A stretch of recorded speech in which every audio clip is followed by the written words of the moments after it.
Welcome to this episode of The Rush. I'm Hannah Duncan. And I'm Michael Hardwick. This week we bring you lots of boys basketball action as they near the end of their regular season. We also have a look at multi-sport athletes and interviews with our diving and wrestling state qualifiers, along with this week's Player of the Week. Let's get started. The boys basketball team had a tough schedule near the end of their regular season. Last Friday, they battled the very strong Southeast Spartans. Senior guard Ethan Hunt joins us now. Thanks for coming on, Ethan. Mm-hmm. So what was the team attitude heading into Friday night against Southeast? Well, we knew we were kind of counted out of that game, and Coach told us that before the game that we were counted out. Nobody really expected us to win, so we had nothing to lose. Just go out there and play our hardest and see what happens. What was at stake going into this game? Well, we knew, nobody really expected us to win, so we could go out there and do whatever we wanted to, kind of, and we knew if we lost another game, we didn't have a chance at conference, so it was a big game. As we go ahead and roll into the highlights, this is a must-win game for Glenwood to keep their CS8 hopes alive. Southeast won the last time they faced Glenwood 53-47, and both teams are looking to keep pace right behind Lanphier in the conference standings. So what did you guys have to do differently from the last time you played them? Well, we just had to take care of the ball more. You know, our rebounding kind of hurt us. They're a scrappy team. They go for rebounds as hard as they can and play as hard as they can. And we had to match that intensity, and we did that. Southeast got the scoring started, but then 2 minutes in, the Titans get on the board. Ethan Hunt, you're a serious threat from three-point range. How do you continue to improve from far out? Well, last year as the season went on, I improved shooting-wise, and this year's been the same way, so I hope it keeps getting better, not downhill. Very reliable shooter. Spartans would answer with a three of their own, but then Joel Alexander steals the ball away and takes it all the way up court for the layup. It was a heavily defensive game from both teams, both known for their strong defense. Hunt, you're open enough for the three at the buzzer, 9-8 Southeast after one. A very close game, and how did the defenses, how were they really key in this one? Well, we always rely on our defense. We're a defensive team, and that's what we take pride in. Play defense every day at practice and come out and play as hard as we can on both ends. Spartans' three doesn't go, but then freshman Anthony Fairley is there to get the putback. How important was getting the rebound in this game? Oh, rebounds are big in this game. We knew this game and as well as Lanphier game, they're both scrappy teams, go for rebounds. We had to keep them off the boards and just rebound as well as we could. Allen got the basket, and then Allen passes to Hunt, almost gets away, but a solid recovery ends up with a floater that falls for two before the buzzer. At halftime, the Titans led 16-11. What was the message that Coach gave you at the break? Well, we just, in previous games against Southeast, we've let down the second half tremendously, and we just had to come out and keep our intensity up and play as hard as we could. In the third quarter, sophomore Matt Ballman drives hard for the shot. He's really shown a lot of potential. How's he really stepping up for you guys? Well, yeah, I trust Matt Ballman a lot. He's going to be a really good player the next 2 years he's got, and yeah. And then for Southeast, Jordan Stapleton drives and hits freshman Fairley. He scores, and Glenwood is up just 26-25 after three quarters. With such a close game, did nerves get to you at all in the fourth? Oh yeah, a little bit. They amp up their pressure in the fourth quarter and try to turn you over, and we just had to take care of the ball as well as we could and get rebounds. Southeast got off to a good start, and then Aherian misses the shot but knocks it back to Ballman.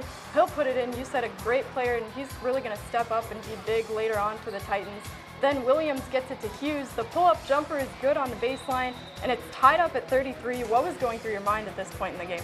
We knew it was going to come down to the wire, and we just had to keep our composure and execute whatever Coach drew up for us. Hunt hits Alexander, who had a monster night, to put them up by two again. Then Williams makes the finish at the rim to make it a one-point game with about 14 seconds left. Glenwood would get the ball back, and Southeast fouls.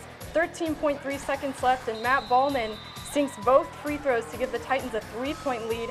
How much of a relief was that he made both of them, and how big of a play was that? Oh, it was huge, but I had trust in Ballman going into the situation, and he knocked him down, so.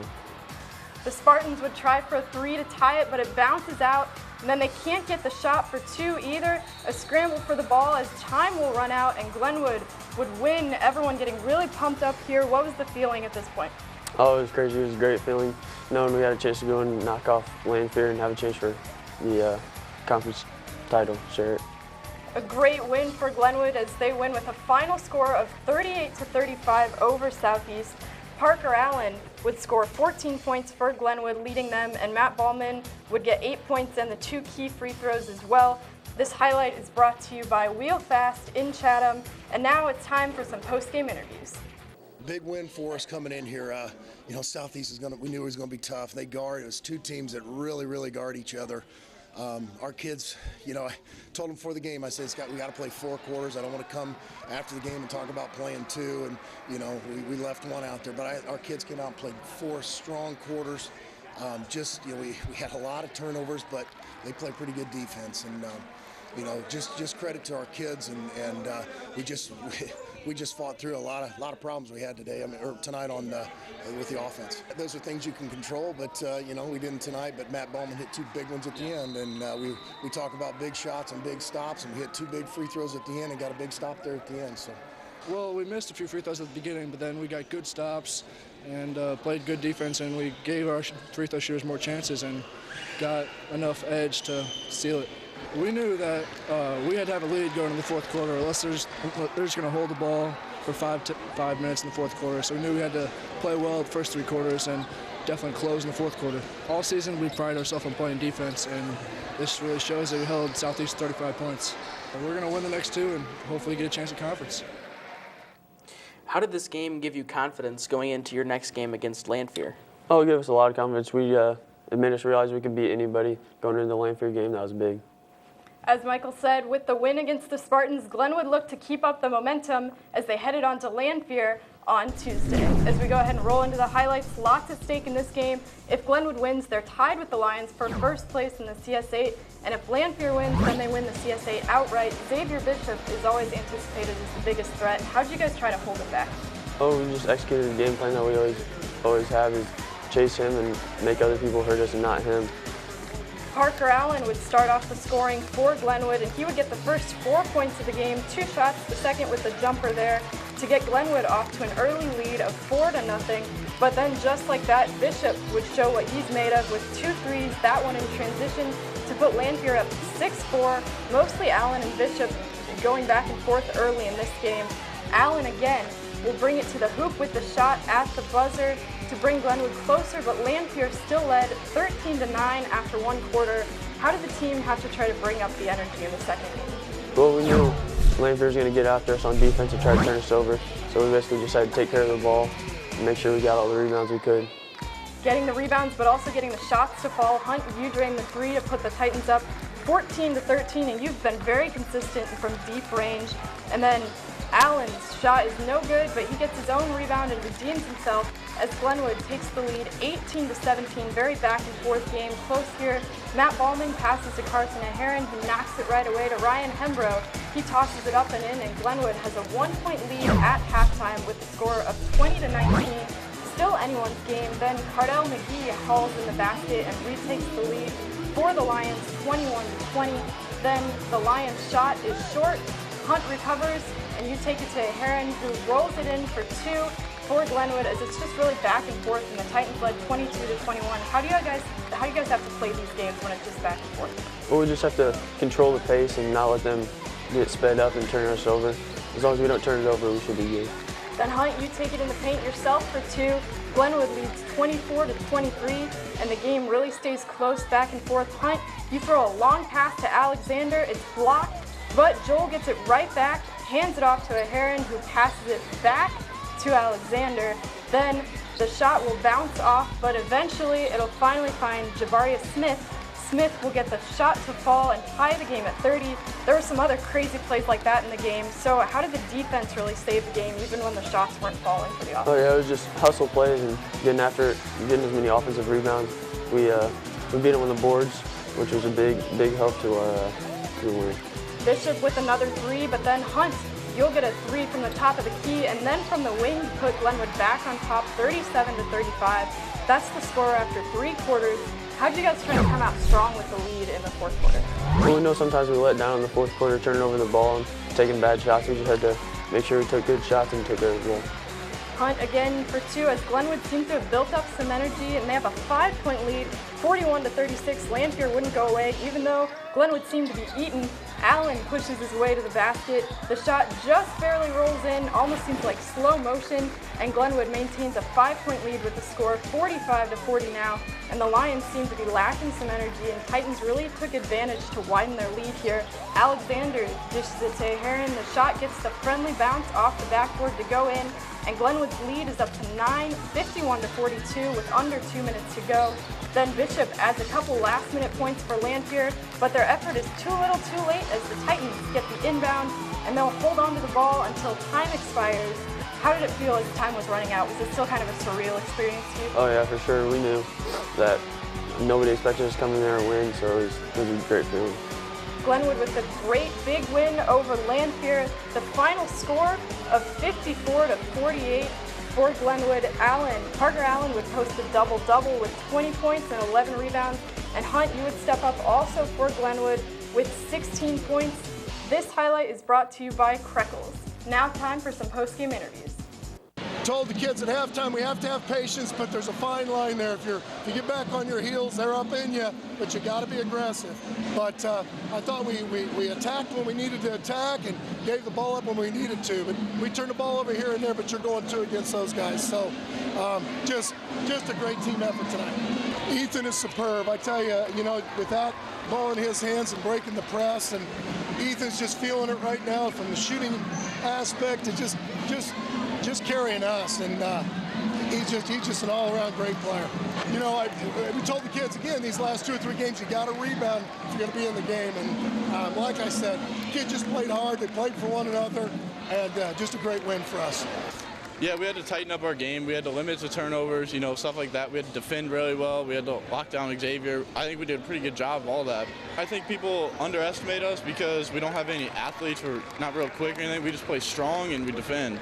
Oh yeah, we really locked down on offense and defense, and I'm proud of my guys playing tonight. But we got one more on Friday, and depending on how Lanphier plays on Friday, we could be out right. But right now, I'm hoping to get a share. So Ethan, Coach said that you guys still have a lot of work to do before Lincoln tonight. So did you have time to enjoy the win at all, or was it just straight back to work? Yeah, we enjoyed it a little bit, but we know this game on Friday is going to be a tough game. The atmosphere is going to be crazy, kind of like the last year game, and it'll be a lot of fun. And you said crazy atmosphere. It's senior night, and the CS8 often seems to be decided in the last game. So how are you guys trying to come into this one and get a championship? Well, we just can't take anybody lightly. We know we got a big win against Southeast and Lanphier, and we can't let down the last game. We got to come out strong. Well, good luck, and thanks for coming on, Ethan. Thank you. The boys end their regular season at home tonight at 7:45 against Lincoln. Be sure to support all your Titan seniors at the game for senior night. Now it's time for our first commercial break. When the rush comes back, we'll take a look at multi-sport athletes and the state competition for diving. Stay right there.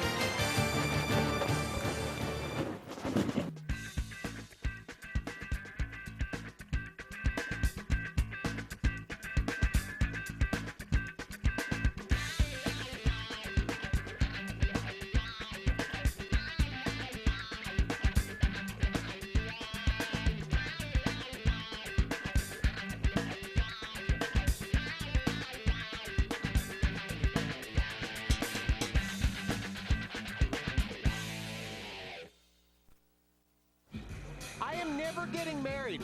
Never. Guaranteed. You picked a beautiful ring. Thank you. We're never having kids. I love it here. We are never moving to the suburbs. We are never getting one of those.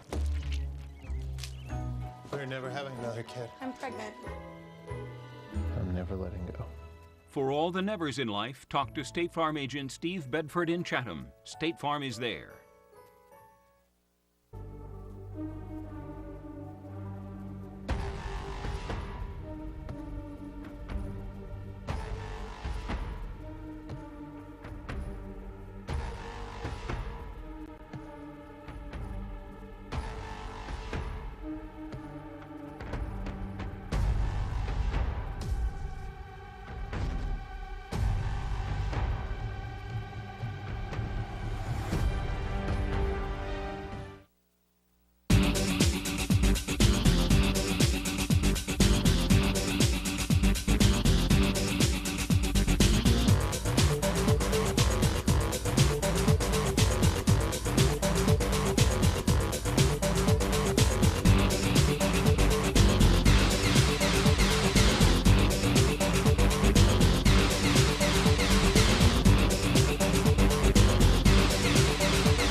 You picked a beautiful ring. Thank you.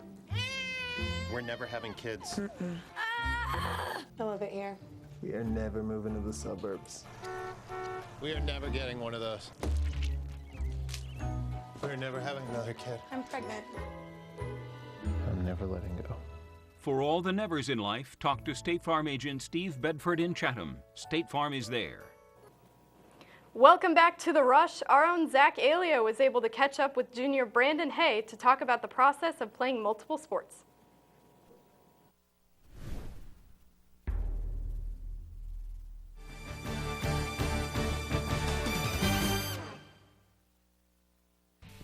This week on The Rush, I was able to sit down with Glenwood's star athlete Brandon Hay to talk about athletes making the transition from one sport to the next. Here he is. Go out there and perform your best and just do your best. But physically, yeah, definitely transition. Different muscles, different techniques, and just different mindset. Well, we do a lot of lifting in the off season, and we practice every day after school. We don't practice as much for hockey, but football is definitely a grind during the season and before the season. Football kind of runs all year round, to be honest. Hockey is more of kind of from August to March, but kind of just train all year round just to stay in shape and to be able to the best of your abilities. Well, I kind of just have a good diet in general and just try to stay healthy. Every once in a while you can eat some stuff, but yeah. Football is a lot of memorization of plays and just locking in on what you're doing alone, just performing. But hockey is not a lot of memorization. You kind of just go out and play the right way, and you'll be fine. That was Brandon Hay with his thoughts on a player's transition from one sport to the next. For The Rush, I'm Zach Alio. This story was brought to you by Robert Seafood Market and Steve Bedford of State Farm in Chatham. As Brandon said, a healthy diet and a strong workout is the key to success for a multi-sport athlete. Moving on to diving, senior diver Michael Thomas competed at sectionals last weekend. Let's hear more from him about the competition.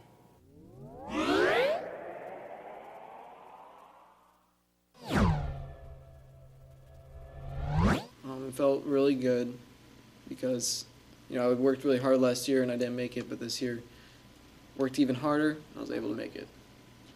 Probably practiced, of course, harder, had a lot of fun with my friends, tried some new dives, and yeah. Probably the inward double was probably really the one that set it over the edge and was able to get me to go. Well, during my sectional meet, things felt just like a little off, so I'm really hoping that I don't feel a little off at state, and I just plan on having a blast and just seeing how it goes. This feature was brought to you by Jay Gadosh at Friendly Chevrolet. We would like to wish Michael the best of luck as he heads to the state competition in Evanston this weekend. Now it's time for the last commercial break of the day. When The Rush returns, we'll bring you state wrestling interviews and the player of the week. Don't go away.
Getting married.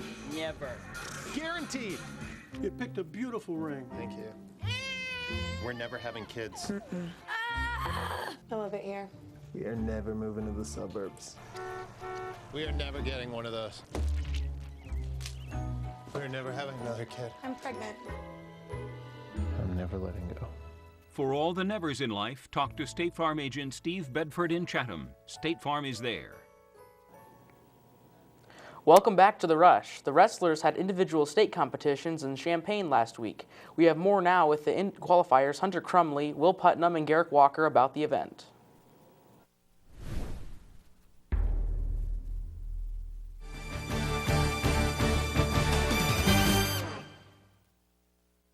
And a little overwhelmed with the arena. Like, everything's louder down there, and then like part of it, like my emotions got to me because like I worked so hard for it, and then it finally came true. I put up a good fight, but the kid just ended up being better than me. Like, I made a lot of scramble situations, but he just came out on top. So, I was like, I thought I like had a good chance, because like when I was warming up, I saw the kid, like he like was just, everybody else was warming up and he was the only one sitting down. Like, he looked broken, but again, he was just way better than me, and I hyped myself up and I couldn't do anything about it. Oh yeah, I expect to place at state. Part of the reason why state was so hard for me this year was because I set my goal too short. Like, I didn't expect myself to make it to state, but I really wanted to. And then when I made it to state, I didn't, like, I had already fulfilled my goals, so I just shut down. Well, I won regionals, so I came in one of the higher seeds. So I just had to perform my best in order to move on to state. I was pretty nervous. Yeah, I was confident going in. Things just didn't go my way. Yeah, I'm expecting to go back to state. I'm going to work hard this summer and hopefully, you know, I could place or even win it. I mean, it's a pretty fun experience. At least I made it this year, and knowing that what it feels like to lose, and just got to work harder so it doesn't happen again. I won my first match in overtime, and then my second match I lost in a really close match. And it was either I just had to win 3 to get to state, and ended up winning my next 3. It was a really cool experience because there weren't many other freshmen there, and it was just one of those things where, people looking down at you, like, they don't really expect much, and it was just kind of cool with that feeling that it's only, you just kind of go as far as you want. I won my first match in overtime, and I lost my second one in ultimate rideout. And if I would have won that match, I would have placed. And, it really sucked, but in the end, it's a really cool experience because next year I know what it feels like. I won my first match in overtime, and I lost my second one in ultimate rideout. And if I would have won that match, I would have placed. And, it really sucked, but in the end, it's a really cool experience because next year I know what it feels like. It was really cool because you just got, like, the whole, like, State Farm Center at, like, up in Champaign. And there's just like all the people, all the lights. It's hard to say. You try to take it just like another match, but it's hard to just actually act that way because it's just so crazy.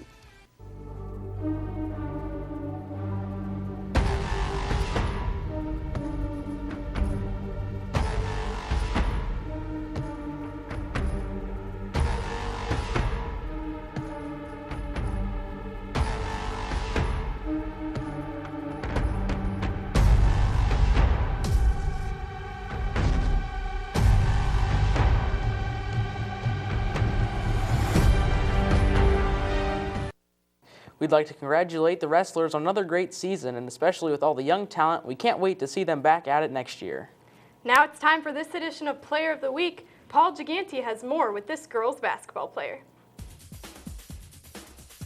Welcome to this week's edition of Player of the Week with our winner, Mackenzie Bray. After the first girls basketball regionals game, Bray came in big time with 30 points to give the Titans a 4-point win over Alton. Bray's sophomore season would end a few days later, however, losing to Belleville East. In the CSA conference, she is second in scoring with an average of 18.2 points a game. Bray is also in the top 10 in the CSA for rebounding, averaging 6.6 points or 6.6 rebounds a game. Here she is, Mackenzie Bray. Hi. Yeah, Mackenzie. You've had a great season at the school for only your second year, actually. there any improvements from this season that you've learned that you'll do for next season? I think I took on a bigger role in like scoring and being a team leader. Yeah, and as far as team leaders go, what is your offensive play, like your big offensive play you like to do in the game? We like to go to a play called nose, and it's basically a pressure release for our point guard, Sierra. And so basketball is a big thing, and do you plan on doing it in the future, in college probably? Yeah. So nowhere specifically though, that's just like, it's not there yet because you're only a sophomore. Yeah. But next 2 years, do you plan to be big in the CS8? I hope so. Yeah. How do you think the team will look in the future? I think we'll be pretty good. I know the 8th graders coming in had a pretty good record, and my grade obviously went to state in middle school, so I think we'll be pretty good. Well, here's our Player of the Week. Thanks for watching. Tune in next time for another Player of the Week. And here's your trophy. Thanks. This Player of the Week interview was brought to you in part by PK&J Media Photography. Tune in next time to see the new Player of the Week. That's it for this episode of The Rush. Let's pack the house for the Titans' last basketball game of the regular season tonight. It's senior night against Lincoln at 7:30, and the CS8 title is still possible with a win for the Titans. The boys' swimming and diving state competition is this weekend in Evanston, and spring sports are just around the corner, as well as the boys' track team has an indoor meet at the IWU Shirk Center against Normal at 10 o'clock tomorrow morning. Be sure to watch next week for a new episode of The Rundown, and tune in 2 weeks from now for the next episode of The Rush. Thanks for watching, and see you next time.